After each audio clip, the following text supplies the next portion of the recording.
దైవ మర్మములు బ్రదర్ భక్త్ సింగ్. శనివారం జనవరి 31. నీ కుడిచేతిలో నిత్యము సుఖములు గలవు.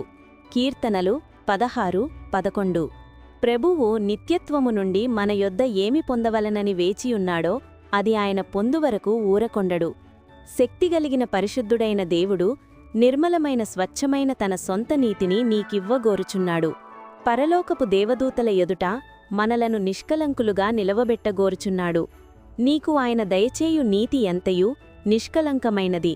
దేవదూతలు సహితము తమ వ్రేలినెత్తి నీలో ఏదైనను చూపించలేరు, తీర్పు తీర్చలేరు.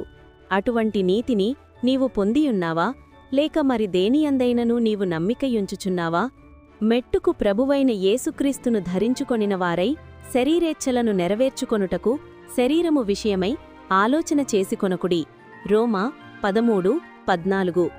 జనములు నీ నీతిని కనుగొనును, రాజులందరును నీ మహిమను చూచెదరు. యెహోవా నియమింపబోవు క్రొత్త పేరు నీకు పెట్టబడును. యెషయా 62:2. దేవుడు ఒక నివాస స్థలము కొరకై వెదకుచున్నాడు. మనము లేకుండా పరలోకము కూడా ఆయనకు ఎట్టి విశ్రాంతిని ఇవ్వలేదు. ఈ భూమి మీద నుండి ఆయన ఒక సంఘమును, ఏర్పరచబడిన ప్రజల గుంపును ఆయనకు తృప్తిని, ఆనందమును, విశ్రాంతిని ఇచ్చుటకుగాను సమకూర్చుచున్నాడు. ఈ ఆనందమే నీకు బలమగును. యేసుక్రీస్తునందు గల ఇట్టి ఆనందమును, గొప్ప ప్రేమను మేము మీకు అందించుచున్నాము. అలసిన వానిని ఊరడించు మాటలు.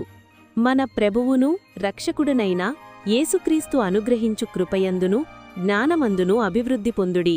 2 పేతురు 3:18. మనము ఇంటిపైకి వెళ్ళుటకు లేదా ఒక అంతస్తు నుండి మరొక అంతస్తుకు వెళ్ళుటకు మెట్లు ఉండును. దేవుని యొక్క రక్షణలో ఎదుగుటకు కూడా ప్రభువైన యేసుక్రీస్తుతో మన ఆత్మీయ నడకలో మెట్టు వెంబడి మెట్టు ముందుకు పైకి వెళ్ళు పద్ధతి గలదు. మనము మొదటి మెట్టుతో ఆరంభించి మెట్టు తరువాత మెట్టు తీసుకొనవలెను. ఒక మెట్టు తరువాత ఒక మెట్టు ఎక్కవలెను. కొన్నిసార్లు పిల్లలు మొదటి మెట్టు తరువాత 3వ మెట్టుకు దూకుటకు ఇష్టపడుదురు. అనేక సమయములలో వారు క్రింద పడుదురు. మరికొన్నిసార్లు వారికి దెబ్బలు కూడా తగులును. రక్షణ యొక్క ఉన్న స్థలములపైకి మనము ఎక్కునప్పుడు ఇది వాస్తవము. నిశ్చయముగా మనము ఒకసారి ఒక్క మెట్టునే ఎక్కవలెను, అడుగునే వేయవలెను. మొదటి మెట్టు మనము తిరిగి జన్మించుట, లేక యేసుక్రీస్తు ప్రభువును మన వ్యక్తిగత రక్షకునిగా అంగీకరించుట. తర్వాత అడుగు మెట్టు పరిశుద్ధాత్మ మనకు చూపును. ఈ రీతిగా మన ఆత్మీయ ఎదుగుదలలో ప్రభువుతో విడిపోవని సహవాసమును అనుభవించుట సులభమగును. చాలా సంవత్సరములు మనము ప్రభువు లేకుండానే చేయగలమను తలంపు కలిగియుండుదుము.